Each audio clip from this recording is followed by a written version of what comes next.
come on down.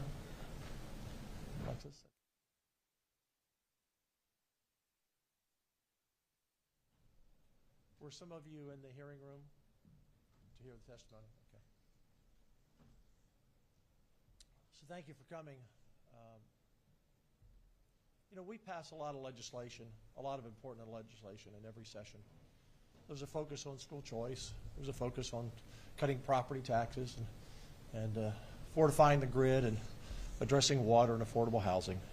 Those are all very important.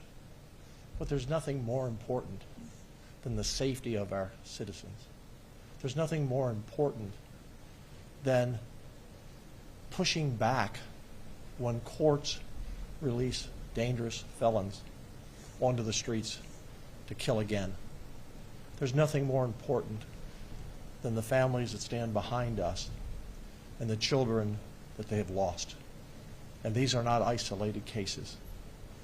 This is all over the state, and you could argue all over the country, by a judicial system that seems to focus more on the killers than those they killed. Senator Huffman has passed this package of bills for how many years? Well, since 19 we started this, and then the constitutional amendment since 21. And every time they've died in the House.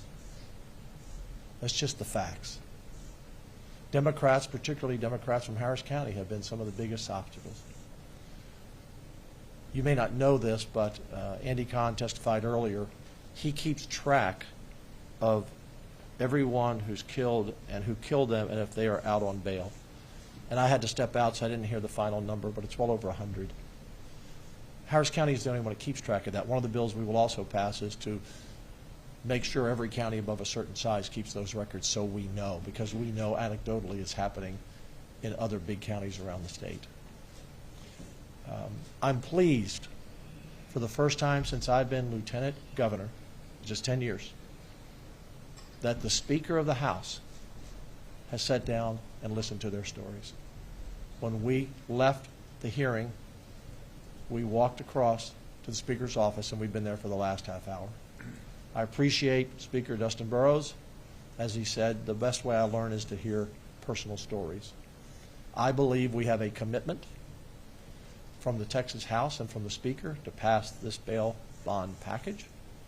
He introduced us, and I know John Smithy for a long time. John Smithy is going to be handling these bills. I think that's a very positive sign. And it's time for the Texas House, and now that we've seen the leadership by the Speaker on this issue, it's time for the Democrats in the House to join the Democrats in the Senate. I mean, we passed these bills almost unanimously. Correct. Almost unanimously. The Democrats in the Senate understand. So I want to introduce Senator Huffman just to review the package of bills. There's also another bill, I believe it's Senate Bill 8, is a priority bill on 287G, so that we don't have sheriffs letting out illegal aliens. They hold them for ICE. So that's another bill that will be carried. But I want her to talk about the package of bills, and then for the media to hear their stories and why they're here. I'm sad that I know them.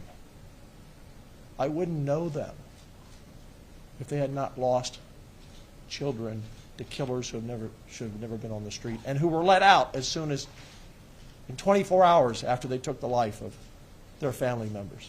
I wish I didn't know them. But these are courageous people, and they're fighting for their children's memories, and they're fighting for other families so this never happens to them. Senator Huffman. Thank you. Thank you all for being here and bringing attention to this issue that we have tried to bring attention to now for several years and have, but there comes a time sometimes when an injustice just has to end. And I don't know a better time than getting it done this session. These family members, these victims have come to us time and time again, begging for an injustice to be righted. At some point, you have to think, like, why are we here? What is this all about? Why are we here? What's government about? Well, one of the most important things, in my opinion, that government has to do is provide public safety and basic safety and rights to the citizens. And every one of the people up here, the victims who are the surviving victims, let's put it that way, because their loved ones have been brutally murdered in some horrible fashion or another, they have rights. This is about victims and citizens being able to feel like their government, that the institutions that are should protect them are actually doing their job. Sometimes you have to pass certain laws to do that. So yet again, this session, we're making another attempt to get that done. I'm absolutely thrilled to hear the Lieutenant Governor say that he's spoken to Speaker Burrows and that we will have House support on this, because as I've said before, this has come out of the Senate in a bipartisan fashion. I have support letters on this package from Mayor Whitmire back in Houston, from Sean Terry, the new Democrat elected DA in Harris County, who support this. And now we know that perhaps the House is going to be on board and that there will be a will to get this done, because that's really all it takes, is a will to do the right thing. These are a series of very common sense. Some are some improvements on the SB 6, which passed in 2019, which controlled who could get a personal bond. It expands that. It brings a right for the district attorney to appeal a ruling about a bond that they feel is inappropriate and too low under the circumstances. It provides that the presiding elected judges have to make some of these decisions on the most serious offenses rather than let an appointed magistrate do that, to bring accountability to the judicial system. Most importantly, we are going to have two major constitutional amendments. One will provide, if an illegal, undocumented alien, as defined under federal law, is found to have probable cause to have committed a felony in Texas, that they can be held without bond, period. From there, the process can go forward and the trial can be had, but in the meantime, that person is held with no opportunity for bond. That SJR, that bill, is dedicated in the memory of Joselyn. It's called Joselyn's Law, and Joselyn's mom is here. She very bravely testified. I told her today that no mother could have done better for her daughter as she did today for her. These are real people, folks, who have suffered great tragedy because, as I said in committee, we failed them. We failed them. And we have to make this right. We also want the constitutional amendment to pass that would allow judges, after a hearing, to deny bail, again, to the most violent offenders. We're not talking about misdemeanors offenders. All the bail reform, everything we've done for misdemeanor, low risk, nonviolent offenders, all that stays in place. So don't listen to those opposing this bill who say we're trying to put everyone in jail or we're undoing, treatment. None of that is true. This is about targeted violent offenders who have been released multiple times to commit horrible crimes upon the citizens of this state.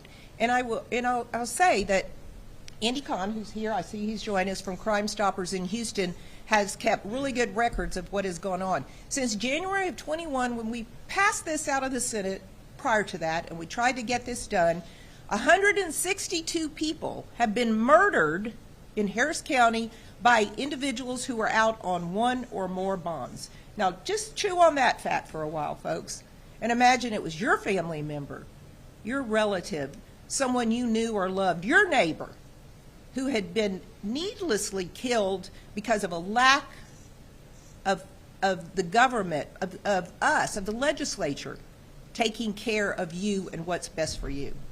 We also discovered through our research that Harris County, Texas is using taxpayer money to donate to the bail project and setting bail or providing bail for got to be felons, because some of the bail project money was $10,000 at one time, another time it was $6,500. So those are bail amounts for felony offenses.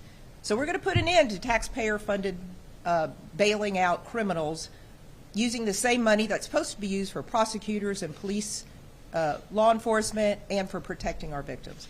So we're taking a big bite out of this. We're going to, I said, and I think I have Lieutenant Governor's backup. We're playing hardball this time, right? Hardball. We have got to get this done for the people of Texas, and we're going to work darn hard to get it done. Thank you. My name is April Aguirre. I am the aunt of 9-year-old Arlene Alvarez. Arlene Alvarez was killed on her way to dinner on Valentine's Day 3 years ago this Friday. She was within arm's reach of her parents, and they still couldn't keep her safe. The individual that shot her was out on bond before Arlene's body left the hospital to a morgue. And this is where our fight began. We are common people that had to take a crash course in this criminal justice system, and since then have vowed to help other crime victims. Today, under the leadership of Lieutenant Dan Patrick, Senator Huffman, and with the help of Andy Kahn from Crime Stoppers, and of course with the support of crime victims, today we say our laws change and are going to be changed to benefit crime victims. We need to stop with the misaligned sympathies of criminals only because they're minorities or low income. We got to switch that around. The majority of crime victims are also minorities and are also low income. We did not have the money that day to bury Arlene. We didn't have the money, not even for a cremation. But there's no payment plans for funerals. And because we didn't want to put her in a whatever box, in a whatever plot, we had to take a loan. So why shouldn't criminals be financially burdened by their crimes when they commit them, but victims are immediately given a life sentence of pain and suffering?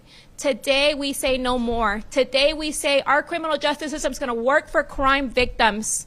And we vowed to help everybody that we could, specifically parents of murdered children, in Arlene's honor and in all crime victims' honor. I want to say that right now we have over 1,200 inmates waiting for trial in Harris County. You only see a couple of faces here representing crime victims. There's so many more out there that still don't have the ability to speak up. But today we speak for them. And I want to thank Governor Abbott for thinking about crime victims, because if we don't have a criminal justice system, we have anarchy, and you're going to force Texans to take matters into their own hands. We need a criminal justice system that works and that is centered around crime victims. Thank you so much. I'm going to present to you now some paperwork. And this is 16 pages of money sent over to the Bail Project, totaling $960,000. The same money that's supposed to be used for law enforcement is being used to bail out violent individuals, because guess what? Misdemeanors now get a PR bond. So this is all available on the auditor's website in Harris County. Unbelievable. I'm going to yield now to Joselyn Nungare. Alexis Nungare, Joselyn's mom. Good morning, everybody. My name is Alexis Nungare, the mother of Joselyn Nungare. She was a 12-year-old girl who snuck out of our apartment one evening to go to the gas station to get a soda, and she ran into two individuals that she had no business running into. They were leaving a sports bar very late, drunk, under the influence of drugs. They lured her by asking for directions, and she was strangled to death. She was assaulted, and she was tied up, hands and feet, thrown at the bottom of a bayou under a bridge in a bed of water, found the next morning with no pants on. In the process of trying to process my daughter's loss and trying to process with my family, trying to process and plan a funeral for a 12-year-old child, I was forced to go to the court system and be in court for both of these individuals who were two illegal immigrants who were apprehended individually at their own times, one in March, one in May of 2024. 3 weeks later, after the last one was released, they took Joselyn's life. I had to go to court with my family to ensure that they were going to get an adequate bond, because in the state of Texas, they are required a bond. And I think it's an insult to Joselyn and our family and every other victim that has had to go through this, to sit in a courtroom with the faces of the people who's my daughter's last people she saw before her last breath, to make sure that these individuals did not get released. These individuals had no business being here in the first place. And the fact that me and my family had to be there to make sure they had a high enough bond is something we shouldn't have had to sit through. No victim should have to be subject to that. No victim's family should have to be subject to that. And I stand here with trying to bring my testimony and testify and say that anyone who comes here illegally and creates and does crime should not be allowed a bond. It's not right. It's very inhumane. The people who come here and do the things that they do just don't deserve the bond. Thank you so much. Hello, everybody. My name is Paul Castro. In July of 2021, my 17-year-old son, my 13-year-old son, and I were driving home from an Astros game when we incurred the wrath of a person who was a two-time felon who had been out on parole at the time that this all happened. He chased us. He got mad at us on the road, tried to get away. He chased us for 3 miles down I-10. In an effort to get away, he took 2 shots at us from behind. One of those 2 shots hit my 17-year-old son in the head and killed him. I cannot explain to you what it's like to be in a vehicle with your most, beloved person in the whole world dying next to you. He died that night officially, but that was just the beginning of the horrors. His killer was arrested thanks to the hard work of Houston Police Department and Crime Stoppers in gathering over 100 tips. The judge knew that he was a 2-time felon. The judge knew that he was a violent offender and tried to set a bail bond high enough that it would not be met, $350,000.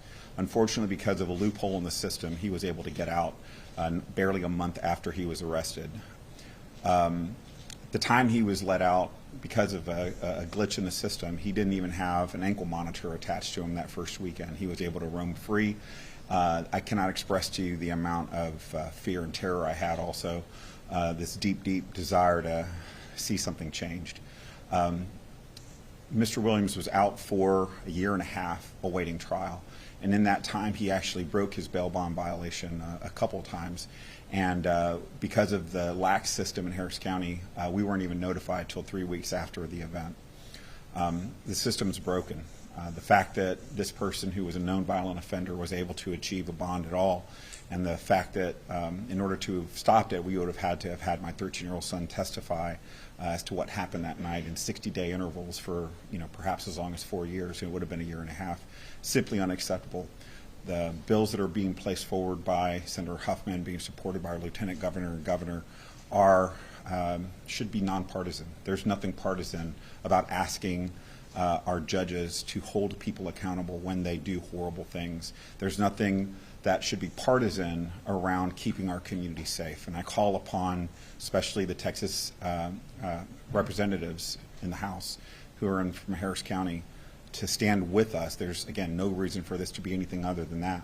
Stand with us and support these bills in the House versions to become law so that we can make our community safe again. Thank you. I'm Nancy Bulla. My daughter was murdered 3 years ago, Indigo Garza. She was 20 years old. A year prior, she was sent to jail for 29 days and only served 9 days. Not only did they enable her, but they let her out to exactly what was destroying her in the first place. She didn't get a chance to sober up or make changes. And so now, a year later, she was murdered. And she didn't get that chance to make changes. Thank you. Before I introduce Andy, I want to be sure that all of you know the emphasis is on Harris County because they are the worst offenders. The judges on those benches are the worst offenders. And the magistrates who are not elected and not held accountable are the worst offenders. But make no mistake, this is a statewide problem because as the Comal County DA testified, as Brett Ligon in Montgomery County, and sheriffs all across the state, these killers don't just stay in Harris County or Dallas County or Travis County or Bexar County. They travel the state. And so no one is safe in Texas.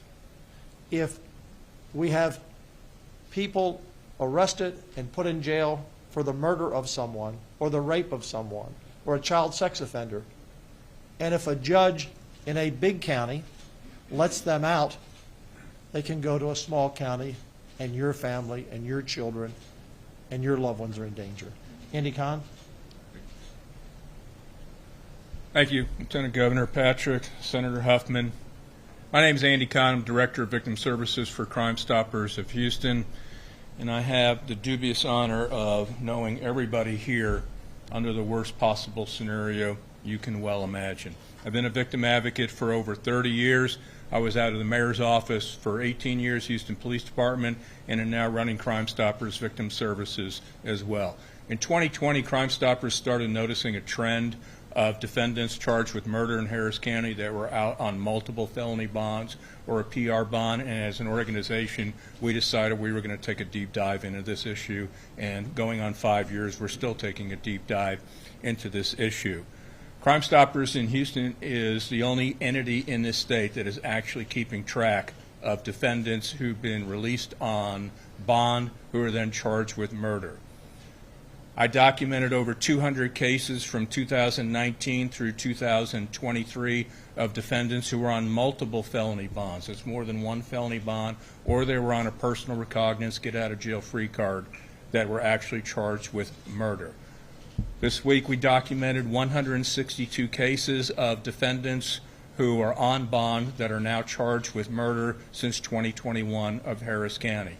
We're going to take it a step further and look at defendants who are currently out on bond and see what their status is for murder and see if they've been charged with any additional crimes that I know we've been doing.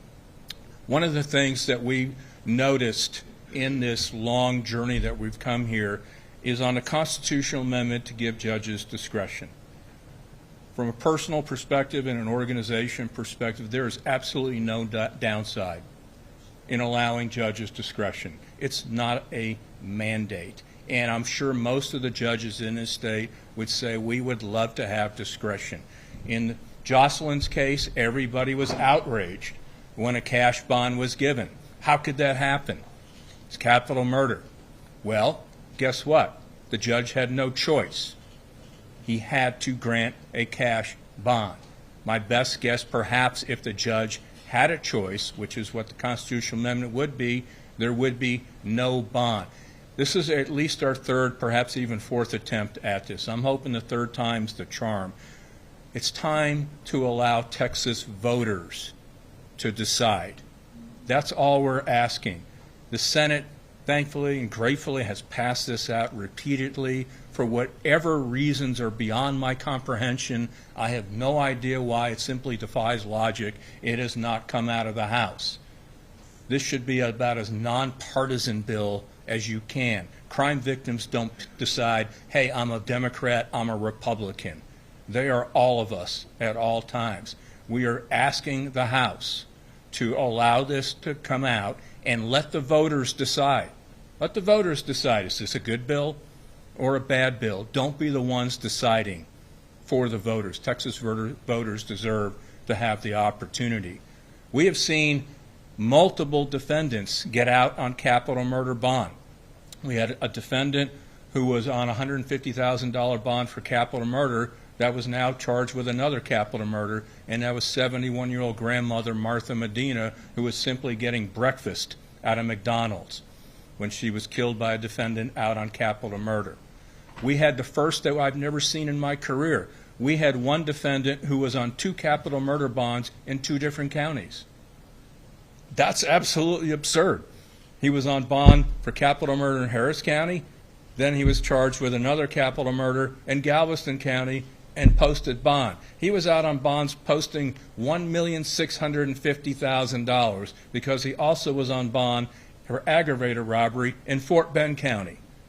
3 counties, 3 different bonds, 2 of them for capital murder. It's never happened before in this state's history. So I am urging everybody here to take a good look at these provisions that are being taken up by the Senate. And I'm asking everybody for the, as a victim advocate and Crime Stoppers, I have the hard task a lot of times of talking to families who lost loved ones. And then it's more difficult when I tell them, Your loved one was murdered, and the defendant was out on multiple felony bonds. He was out on PR bonds. What happened to your loved one was a tragedy, but it was so utterly preventable because the system failed you. It's time to end the failures. It's time for us to stop documenting cases like this. I urge everyone in the state to start doing what we're doing in Harris County, which is the focus right here, because we're the only entity doing that. I get asked, well, what's happening in Dallas, San Antonio, Fort Worth? I don't know, because nobody knows, because nobody's documenting this. So, again, thank you, and let's get this done. We'll take a few questions for anyone. Governor, I wanted to ask about, so if all 88 House Republicans are on board, that means you would need a dozen or so Democrats. You were talking to Speaker Burrows this morning. I mean, did you get any indication from him about just the chances of that happening, or how the strategy might work to get bipartisan support? So first of all, Andy, thank you. We've been working for 30 years. We started the Houston Crime Commission a long time ago. It's been a long time, long before I was in office. The first meeting I had with Dustin Burrows, which was, I guess, a couple of weeks ago when we started, I made this a priority with him. I said we need to pass school choice, which is a priority, and we need to pass bail reform. He said, I'm supportive. I need to look at why it hasn't passed, but I'm supportive of it. Governor Abbott is in Washington today. Otherwise, Governor Abbott would have been in the hearing as well and would be here today. Dustin Burrows couldn't be in the hearing, but I texted him and I said, can I bring over these families to you? And he said, absolutely. So we left the hearing and went over there at 9:30. I am putting my faith in him that he will find 12 Democrats. I would think it should pass unanimously. There should not be one no vote in the Senate or the House on this legislation. But I'm counting on him to get this done. In the past, Democrats appointed by speakers in key positions have bottled these bills up. There are lots of ways to kill a bill. Points of order, slowing it down, whatever the answer is. There is no excuse. This is an emergency item. We will pass next week all of these bills off the Senate floor. Most of them will be unanimous or near unanimous. I'm putting my faith in the Speaker to get it done. I believe he's sincere about it, and he has the power to do it because he appointed 30 Democrats as vice chairs. At least 12 of them should come on board in return for their appointment. I would like to think they all would. Next question. There have been multiple references to Harris County Democrats in the House. Who are you talking about? Well, if you ask, I'm not going to start naming names because I probably wouldn't name all of them, but they are all Democrats from the Harris County region, so you can do your research or pull the voting history. Yeah. What would hardball look like from your perspective, the strategy? I'm going to let Lieutenant Governor describe hardball because he's probably would be the pitcher, right? Yeah. In my 10 years, we played hardball. We played hardball in 2017 and forced a special session and passed a lot of bills that should have passed the House. We played hardball last year and said we're not giving up on our $100,000 homestead exemption. And this time, we will play hardball on this issue. As far as I'm concerned, if these bills do not pass the House, I see no reason for us not to go to a special session and another special session and another special session. Because, as you heard from Andy, in the last several years since Chairman Huffman has passed this bill, over 100 people have been killed in Harris County that might be alive today if the House had passed the bill. This is serious stuff. This is life and death. These are people who will never forget their sons and daughters.